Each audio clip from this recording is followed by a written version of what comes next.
Ternyata upaya mereka menggagalkan saya pulang, saudara, nggak berhenti sampai di situ. Nah, ada yang menarik, saudara. Saya sudah beli tiket, sudah pesan penerbangan tanggal 9. Tiba-tiba dari Indonesia ini ada yang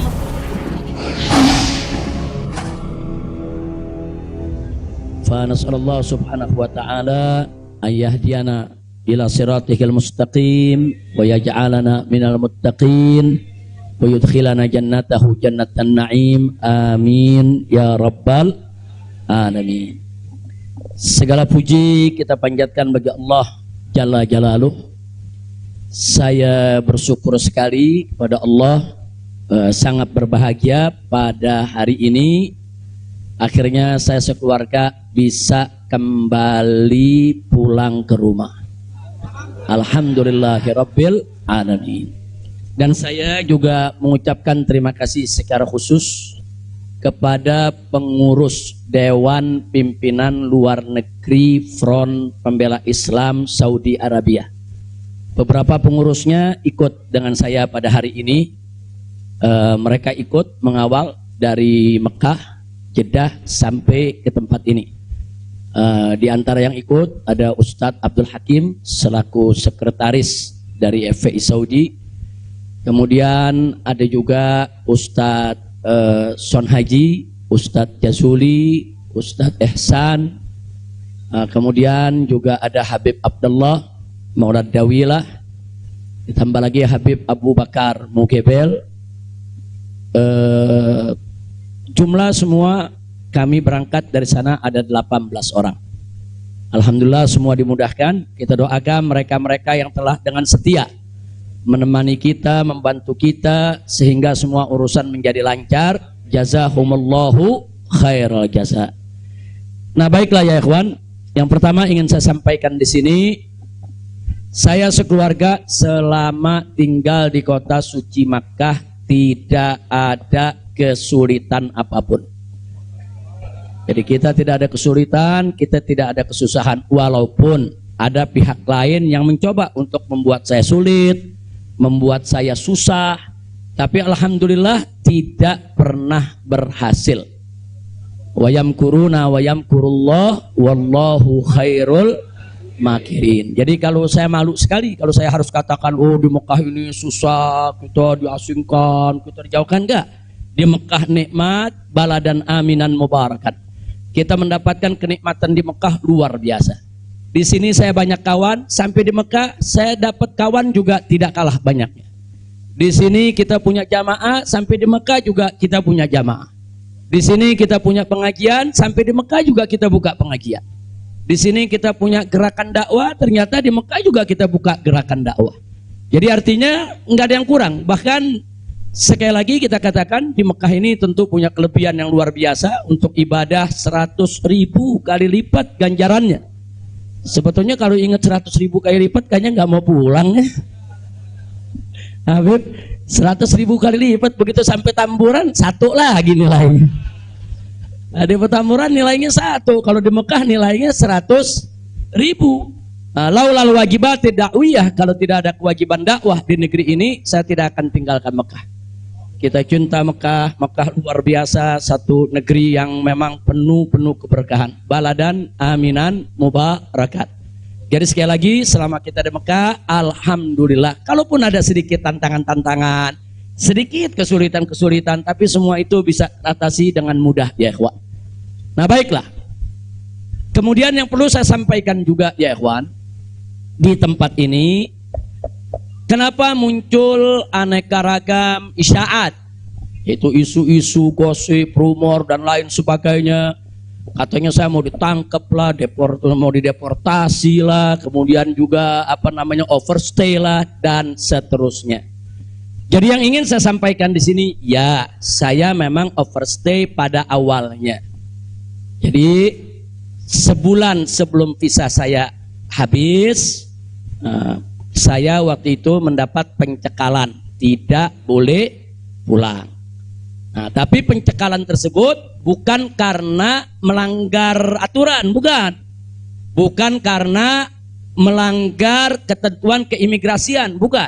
Jadi kalau ada mengatakan karena ada pelanggaran, ada pidana, bohong. Saudara, itu hoax, bahkan itu fitnah. Jadi saya dicekal li asbabin amniyah. Itu ditulis dalam surat cekalnya. Li asbabin amniyah, karena alasan keamanan. Nah, biasanya kalau alasannya melanggar di situ ditulis mukhalafatun nizam atau at-takhalluf anin nizam. Nah, itu namanya melanggar aturan. Enggak ada. Di dokumen saya tidak ada kalimat at-takhalluf anin nizam atau mukhalafatun qanun. Enggak ada. Yang ada adalah li asbabin amniyah, untuk alasan keamanan. Nah, tentunya saya tidak diam. Saya terus melakukan lobby dengan pemerintah Saudi, dengan otoritas Saudi. Ini asbabun amniyah yang bagaimana maksudnya. Kemudian kenapa saya tidak bisa keluar dan seterusnya. Ini terjadi pembicaraan yang cukup panjang ya ikhwan. Tapi memang mereka sendiri mengaku. Jadi saya ini di sana diperiksa oleh Badan Intelijen Saudi, saya diperiksa oleh Dewan Keamanan Saudi, saudara. Nah, belakangan, saudara, kenapa saya diperiksa? Mereka mendapatkan laporan sampah dari negeri ini ya. Jadi mereka bilang ini zubalah. Nahnu nahsul alal maklumat kadzibah. Kita mendapat informasi yang bohong. Bahkan mereka bilang zubalah. Zubalah itu sampah ya kawan. Informasi sampah tentang Anda. Jadi katanya saya ini buronan, melarikan diri, ada persoalan hukum yang saya hadapi. Saya ini katanya red notice. Kemudian ada lagi yang mengatakan kalau saya ini saudara orang politik yang selalu bikin keributan di mana-mana, nanti bahaya untuk keamanan Saudi. Nah, ini laporan-laporan semacam ini. Saya tidak mau menuduh siapa yang melapor, si A atau si B atau si C ya kawan. Tapi ini ada. Dan ini bukan laporan dari orang biasa. Kalau laporan dari orang biasa, saudara, nggak bakal dihiraukan oleh pemerintah Saudi. Ini tingkat negara. Ini bukan tingkat RT, bukan tingkat RW, ini tingkat negara. Negara Saudi mendapatkan laporan.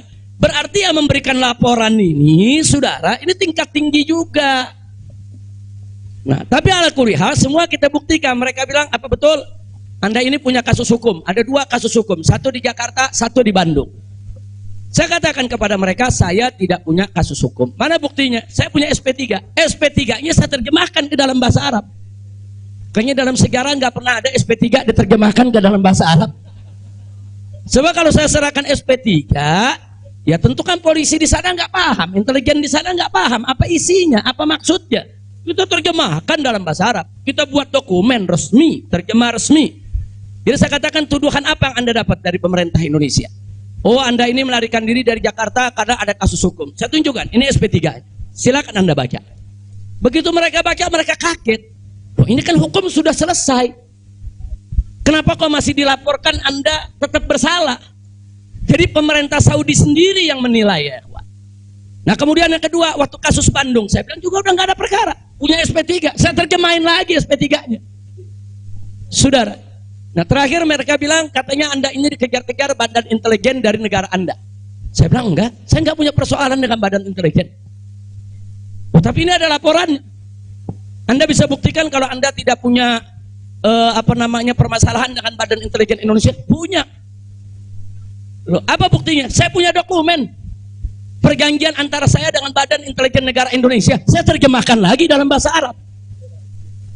Resmi di situ, saudara. Dan dokumen ini kan belum saya buka ke masyarakat ya ikhwan. Saya pikir nggak ada perlunya saya buka ya ikhwan, kecuali kalau darurat saya tunjukkan. Mereka kaget loh.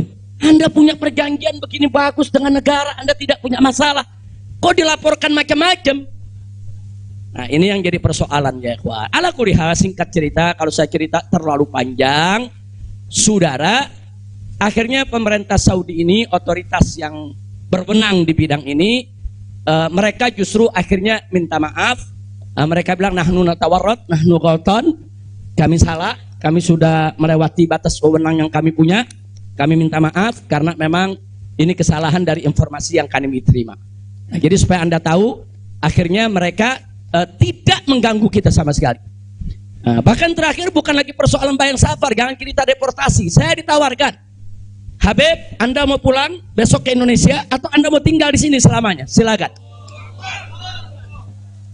Maka itu pada malam Ahad, Sabtu malam Ahad, sebelum saya pulang, saya ke Riyadh, saya diundang resmi ke Riyadh.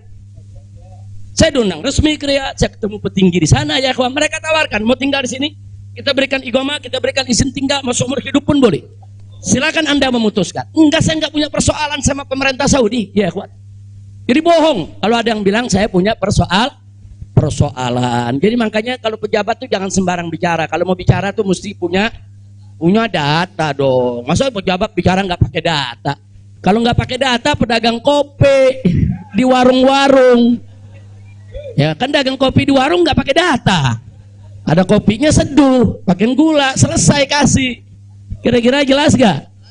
Ini kalau pejabat tingkat negara harus punya data ya kawan, nggak sembarangan. Tapi baiklah, saya kita bagian akhir. Jadi begitu mereka sudah tahu itu semua, semula saya mau dibikinkan bayan safar. Bayan safar itu exit permit, saudara. Nah, bayan safar itu ada dua. Ada izin keluar Saudi, saudara, karena orang melakukan pelanggaran. TKI yang melarikan diri dari majikan, atau umpamanya ada tenaga kerja yang melakukan pelanggaran pidana, mencuri, berkelahi, atau membunuh saudara. Nah, mereka ini kalau diusir dari Saudi itu namanya deportasi dengan bayan safar. Tapi ada juga jenis bayan safar lain. Nah, seperti apa? Seperti orang yang mendapat suaka politik, itu kan perlindungan. Atau seperti orang yang dicekal politik, seperti yang saya alami, itu bukan pidana. Atau seperti mereka yang kehilangan warga negara, seperti orang-orang Rohingya yang tinggal di Mekah, itu mereka nggak punya warga negara, saudara. Tapi kalau suatu ketika mereka mau pulang ke negerinya, diberikan bayan safar kalau mereka mau pulang. Nah, kalau mereka nggak mau pulang, mereka dijamin silakan tinggal di Saudi Arabia. Nah, jadi ini namanya bayan safar. Tapi ternyata terakhir karena mereka menyadari saya tidak bersalah, ini yang menarik ya. Mereka sendiri yang mengatakan, ya Syekh, Anda tidak layak untuk dapat bayan safar. Karena kalau Anda dapat bayan safar, nanti catatan overstay-nya itu nggak hilang. Nah, jadi dalam dokumen keimigrasian kan ada overstay, itu nggak hilang. Nah, walaupun Anda tidak dicegah, tapi catatan itu kan jadi buruk. Anda nggak pantas untuk mendapat catatan buruk karena Anda tidak bersalah. Jadi saya tanya, lalu apa mau diberikan? Jadi dibatalkan itu bayan safar. Lalu apa mau diberikan? Kami perpanjang visa Anda. Jadi selama 2 tahun lebih, 3 tahun setengah itu ya kawan, seolah-olah saya punya visa umurnya 3 tahun setengah. Tidak ada overstay ya kawan. Nah, cuman pada saat mereka tanya, mau diperpanjangnya sampai kapan ya Syekh? Dia tanya, saya mau sebulan, mau 2 bulan lagi. Saya katakan enggak, saya mau pulang tanggal 9 insya Allah.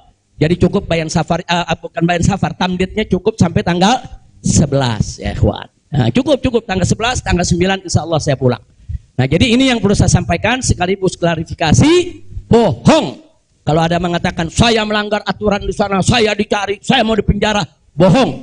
Nah, dan saya sesalkan kalau kalimat-kalimat semacam itu keluar dari mulut pejabat ya kawan. Kira-kira jelas tidak? Paham semua? Baik. Nah, ternyata upaya mereka menggagalkan saya pulang, saudara, nggak berhenti sampai di situ. Nah, ada yang menarik, saudara. Saya sudah beli tiket, sudah pesan penerbangan tanggal 9. Tiba-tiba dari Indonesia ini ada yang membuat email atas nama saya. Namanya Habib Muhammad Rizik Syihab. Saudara, pakai foto saya. Email ini dikirim ke travel tempat saya memesan tiket. Nah, apa isi pesannya? Bahwa kami tidak jadi berangkat, mohon dibatalkan. Kami punya jadwal. Jadi ada upaya begitu. Ini bukan. Jadi ada yang bilang, ini kan cuman pura-pura jadi korban. Ini pura-pura playing victim. Enggak, memang benar mau dibatalkan ya, kawan. Tapi ala kuliah travelnya telepon langsung ke kita, apa betul Anda ingin membatalkan? Kita bilang enggak, ini ada email dari nama Anda. Saya katakan itu email palsu. Nah, ala kuliah tidak dibatalkan. Tapi enggak puas sampai di situ, ya kawan. Malam Ahad kemarin, malam Ahad yang lalu, pada saat saya ke Riyadh, ada gerakan lagi. Mereka membuat email atas nama travel. Travel tempat saya beli tiket. Nah, travel ini kan ngambil tiketnya ke bagian marketing. Saudi ya, Pak. Ternyata kursi Saudi itu sudah diborong oleh marketing di Turki, di Istanbul. Jadi dibuatlah email atas nama travel, dikirim ke Istanbul. Minta supaya jadwal saya, istri dan 2 putri saya dibatalkan. Dan dibatalkan. Nah, jadi malam Ahad itu sudah batal. Saya punya jadwal ya, Pak. Tapi saya katakan kepada teman-teman pengurus FPI di Mekah, jangan diumumkan. Diam, kalau diumumkan ini nanti, kalau ini diumumkan ya, Ikhwan, padahal kita kan masih punya peluang untuk melawan itu. Kita masih punya peluang untuk memperbaharui. Kita masih punya peluang untuk beli tiket lain. Maka itu kita diam, tidak kita umumkan. Kalau yang pertama kita umumkan. Pembatalan yang pertama itu kita umumkan. Yang kedua tidak kita umumkan. Nah, tujuan saya kedua untuk tidak diumumkan apa? Supaya musuh-musuh, penjahat-penjahat, bajingan-bajingan yang membuat itu sudah merasa menang ya, ikhwan. Dia kan merasa menang, ketawa-ketawa. Udah batal lo. Besok kalau lo ke airport, begitu masuk ke counter, nama sudah tidak ada. Biarin aja dia senang ya, ikhwan. Gak apa-apa, biar dia senang. Jadi sengaja kita biarkan. Nah, kemudian kita hubungi travel yang ada, kita minta untuk ganti kode booking. Nah, ada tambahan biaya, kita tambah biayanya. Tetap kita minta tanggal itu untuk kita dapat kursi. Dan kita dapat. Kita diam ya, ikhwan. Kita nggak umumkan kalau kita punya tiket baru. Nah, ini kita tidak umumkan. Lancar semua. Tapi ternyata jebol juga informasi ke mereka kalau saya punya tiket baru ya, ikhwan. Lalu apa yang terjadi? Pesawat berangkat jam 7. Dari jam 11 siang saya sudah kirim orang untuk check-in. Jam 2 kita sudah full semua, kita sudah dapat check-in. Barang sudah masuk. Tiba-tiba jam 4 sore di airport dapat panggilan, saya punya putri yang satu tiketnya batal. Ini permainan gila-gilaan ini ya, Pak. Nah, kita tanya, kita konfirmasi ini bagaimana bisa batal ini? Ya alasannya katanya ada ATM palsu lah, ada orang mengaku bahwa ATM-nya dipakai lah, duitnya dicuri lah, dan lain sebagainya. Tapi tujuan dia, kalau saya punya putri itu batal, saya nggak bisa berangkat. Kenapa? Karena saya kafilnya. Nah, peraturan di Saudi nggak boleh kafil keluar. Saya ini kafilnya kalau anaknya tidak keluar. Kalau anak istri keluar, saya tidak keluar masih boleh. Tapi kalau saya keluar, sementara anak istri tidak keluar, nggak boleh. Itu peraturan di Saudi. Jadi sekarang dia batalkan satu supaya saya nggak ikut berangkat ya, ikhwan. Nah, jadi ini terjadi. Nah, jam 4 sore itu kita berkutat. Tapi alhamdulillah, saudara, otoritas Saudi bantu kita. Mereka juga kaget-kaget. Oh, ini ada apa ini? Kok pembatalan bisa begini? Mereka nggak pernah alami ini semua ya, ikhwan. Nah, akhirnya jam 5 sore semua bisa teratasi. Jam 6 sore kita sudah masuk ke ruang tunggu dan jam 7 kita sudah bisa berangkat. Alhamdulillah. Nah, di sini yang saya ingin sampaikan ya, ikhwan. Kalau Allah sudah menentukan kita pulang, mau kekuatan apapun yang mencoba untuk menghalangi tidak akan pernah mampu untuk melawan kehendak Allah. Alhamdulillah. Dan Nabi sudah mengingatkan kita, saudara. Sudah mengingatkan kita dari jauh-jauh hari, hatta manusia dan jin ini bersatu untuk memberikan manfaat kepada engkau, tidak akan pernah bisa kecuali manfaat yang sudah ditetapkan oleh Allah. Begitu juga saudara, manusia dan jin rame-rame bersatu untuk mencelakakanmu. Saudara, tidak akan pernah kamu bisa celaka kecuali sesuatu yang sudah ditetapkan oleh Allah. Maka itu saya mengajak semua di sini belajar dari ini semua. Saudara, dekatkan diri kepada Allah, tingkatkan tawakal kita, jangan takut dengan orang-orang yang ingin berbuat jahat kepada kita semua. Nggak usah khawatir. Wa yamkuruna wa yamkurullah wallahu khairul. Makin tancapkan dalam diri kita la haula wala quwwata illa billahil aliyil azim. Tancapkan itu ya kawan. Jangan pernah takut. Nah, buktinya akhirnya kita bisa pulang. Alhamdulillah. Hada min fadli rabbi liyabluwani ashkur am akfur ya kawan. Dan memang kemarin itu pada saat saya ke imigrasi Saudi, mereka juga bingung. Karena ini bukan urusan imigrasi, tapi ini otoritas keamanan nasional Saudi. Mereka bilang nggak pernah ada orang pakai bisa ziarah orang asing, bisa hidup 3,5 tahun di Saudi tanpa denda, tanpa blacklist. Nah, ini semua karunia dari Allah. Jadi tidak benar kalau kita di sana kesulitan, kesusahan, enggak. Kita di sana senang, kita di sana bahagia, bahkan sedih sekali kita tinggalkan Mekah kalau tidak ada kewajiban dakwah di sini. Sekali lagi saya katakan, saya tidak ingin meninggalkan Mekah. Di Mekah semua Allah ganti, lebih indah yang Allah ganti ya kawan.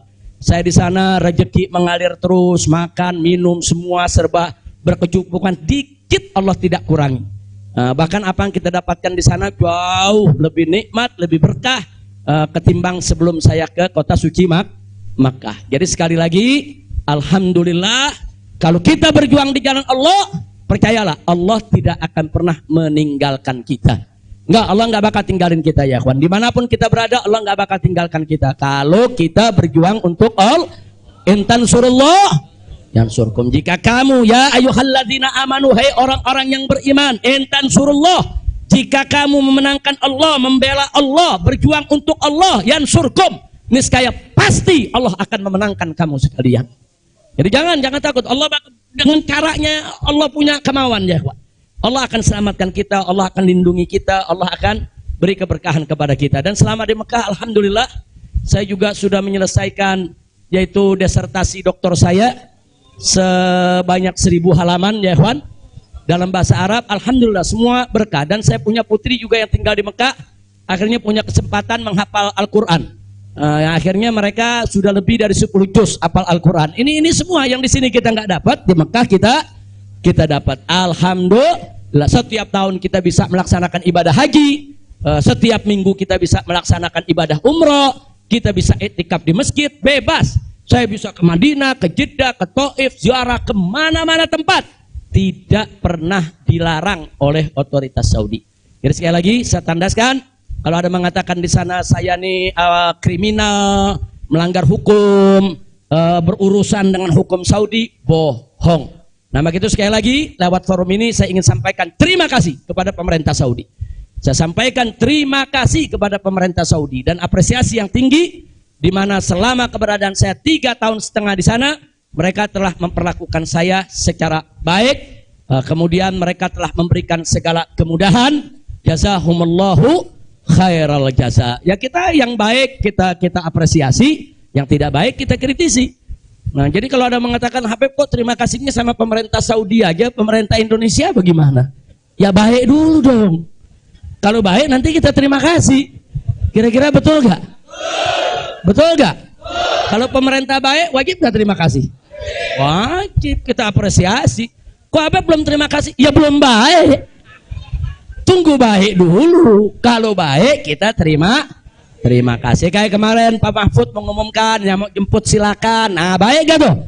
Kita terima kasih. Terima kasih Pak Mahfud. Umat akhirnya diizinkan untuk menjemput. Alhamdulillah. Tapi pada saat Pak Mahfud bilang Habib Rizik ini deportasi kriminal, itu baik apa enggak? Enggak terima kasih. Jadi kita objektif aja. Yang baik kita terima kasih, yang enggak baik kita luruskan. Insya Allah. Nah ini yang saya mau sampaikan semua. Jadi tenang-tenang saja, biarkan nanti beri kesempatan saya supaya istirahat dulu. Ya ikhwan, insya Allah nanti kita dakwah lagi, kita keliling lagi, bikin pengajian lagi.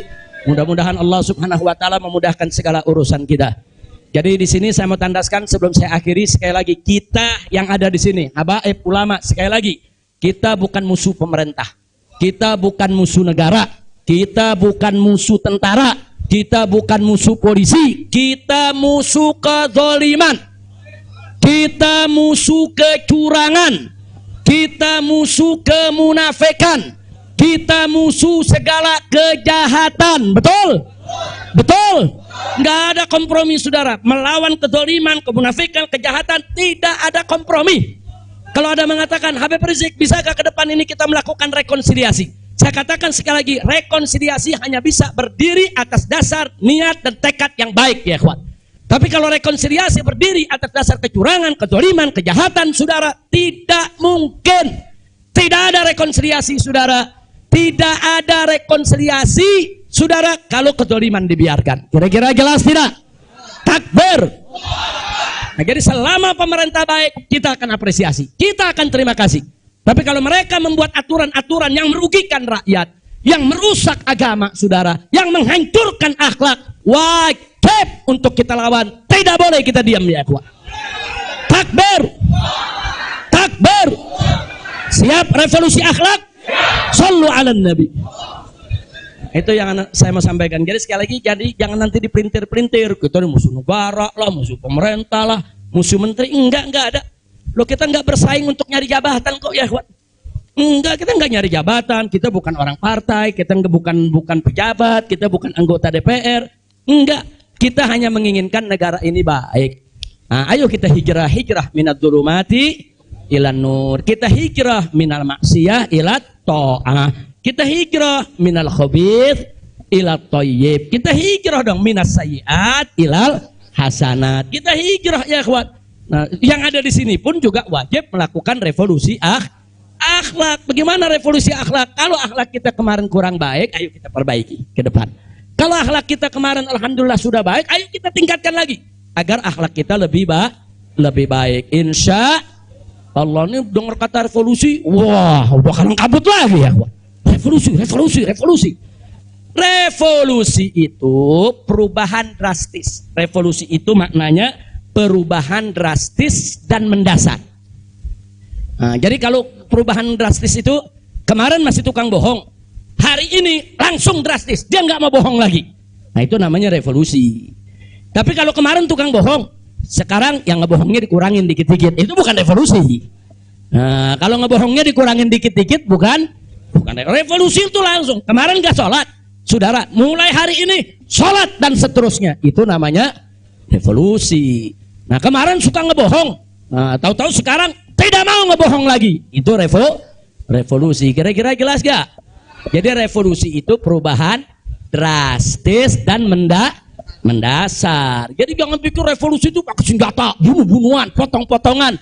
Siapa yang bilang begitu, ya ikhwan? Nah, lalu kenapa dipilih kata revolusi akhlak?